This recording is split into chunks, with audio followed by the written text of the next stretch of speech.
नमस्कार बंधुगण, आपण को स्वागत आजिर ही वीडियो को। बंधुगण, आपण आखपाखरे आपण बहुत सारा साधु संत मान को देखुवे। आपण समाज रे हो, आपण चिन्हा अचिन्ह हो, आपण बहुत सारा साधु संत मान को देखुवे, बाबा मान को देखुवे। बंधुगण, आजिर दुनिया रे आपण जानिछंती बाबा ओ तांको नीति को नहीं केते कंट्रोवर्सी चली। केते बाबा धरा पड़े, केते बाबा मानकर कला कारनामा सब बाहर को आसुची। एहा द्वारा धर्म उपरु लोक मानकर विश्वास धीरे धीरे भांगिबा को लागुची। जणे गेरुआ वस्त्र पिंधि मिठा वचन कहिले साधु हो जाए सेमिति किछि माने न थाए। जणे असाधु व्यक्ति मध्य गेरुआ वस्त्र पिंधि पारिबो ओ मिठा वचन कहि पारिबो। साधु साधु रूपे प्रमाणित होइथाए केवल ता कर्मरु, ता कामरु।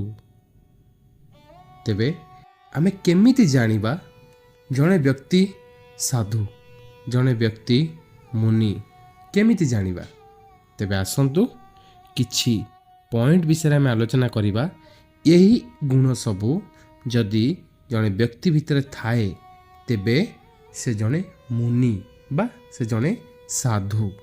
जदि जणे व्यक्ति जे कौनसी धर्म, राजनीति ओ संप्रदायर पक्ष न नै आत्मनियुत मार्गरे परम स्वतंत्र बुद्धि रे विचार करे से मुनि। जे वास्तव रे मुनि से कौनसी धर्म को निंदा करिबो नहीं कि कौनसी धर्म को प्रेम करिबो नहीं। से कौनसी धर्म द्वारा बंधा हेबो नहीं। से सर्वदा स्वतंत्र हो रहिबो।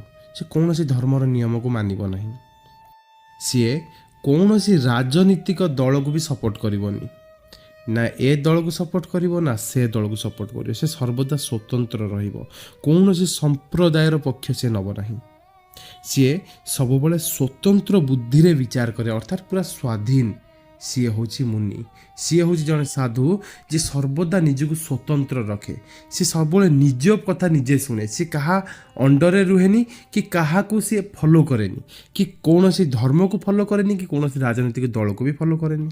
आत्मबल, मनोबल, जोग बल और ज्ञान बल यह एक मुनिर अस्त्र होइथाए। जे आत्मबल, मनोबल, जोग बल और ज्ञान बल बढ़ाइबा पाई प्रत्येक दिन साधना करे से होछि मुनि। गोटे मुनिर सबुठु बड़ लक्षण होछि से कहार विचार को अनुसरण करेनी। से कहा को अनुसरण करेनी। से सर्वदा निज आखिरे निज मतरे से दुनिया को देखे आ स्वतंत्र रूपे निजर विचार करे। सही व्यक्ति जनक होछि मुनि। जणे मुनि सर्वदा सत्यर पुजारी होइथाए। से सत्य को पूजा करे, सत्य रे चाले, सत्य रे सोए, सत्य रे खाए, सत्य रे जाग्रत थाए।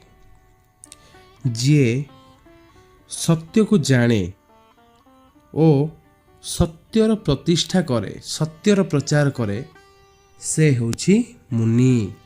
जणे मुनिर लक्षण सर्वदा यह होइथाए से कौनसी वाद विवाद भितर पसेनी। से सर्वदा मुक्त रहे आ साधना रे व्यस्त रहे। से कौनसी धार्मिक पुस्तक, कौनसी ग्रंथर ज्ञान ठारू आगे निजर अनुभव को जाने, निजर अनुभव हिसाब रे दुनिया को देखे।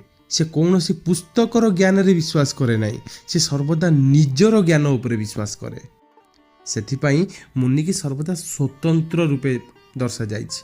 जे मुनि से सर्वदा स्वतंत्र रहे, निज सब निज भीतर से स्थित रहे, अर्थात स्वर स्थित रहे। जे मुनि से केबे काहाठारु लांच निये नहीं। जे मुनि से केबे काहाठारु कौनसी प्रकार भिक्षा ग्रहण करे नहीं। चोरी असत्य को से केबे प्रशय दिए नहीं। से सर्वदा यह चिंता करे कि अन्यर किपरि उपकार हेबो। से सर्वदा निजको अन्यर उपकार रे ସମର୍ପିତ କରିଦେଇଥାଏ। ସେ ସର୍ବଦା ଶାରୀରିକ ଓ ମାନସିକ ପରିଶ୍ରମ ଦ୍ୱାରା ଜୀବନ ନିର୍ବାହ କରେ ଓ ଧନ ଉପାର୍ଜନ କରେ। ଏହିପରି କର୍ମ କରୁଥିବା ବ୍ୟକ୍ତିକୁ ମୁନି କୁହାଯାଏ। ବର୍ତ୍ତମାନ ଆପଣ ନିଜେ ନିଜକୁ ପରୀକ୍ଷା କରି ଥରେ ଦେଖନ୍ତୁ, ମିଛ କହିବେ ନାହିଁ। ଯଦି ଆପଣଙ୍କ ଭିତରେ ଏହି ସମସ୍ତ ଗୁଣ ଅଛି, ତେବେ ଆପଣ ଜଣେ ମୁନି। ଆପଣ ମାନନ୍ତୁ କି ନ ମାନନ୍ତୁ। ଯଦି ଆପଣଙ୍କୁ ଏହି ଭିଡ଼ିଓ ଭଲ ଲାଗିଛି, ଯଦି ଆପଣଙ୍କୁ ଏହି ଭିଡ଼ିଓରୁ କିଛି ଶିଖିବାକୁ ମିଳିଛି, ତେବେ ଏହି ଚ୍ୟାନେଲକୁ ସବସ୍କ୍ରାଇବ୍ କରନ୍ତୁ, ଏହି ଭିଡ଼ିଓକୁ ଲାଇକ୍ କରନ୍ତୁ ଏବଂ ଏହି ଭିଡ଼ିଓକୁ ଆପଣଙ୍କ ଅନ୍ୟ ସାଙ୍ଗମାନଙ୍କ ପାଖକୁ ପଠାନ୍ତୁ। ସେ ପର୍ଯ୍ୟନ୍ତ ବାଣୀକୁ ବିରାମ ଦେବା। ସମସ୍ତଙ୍କୁ ସପ୍ରେମ ଜୟ ଜୀବ।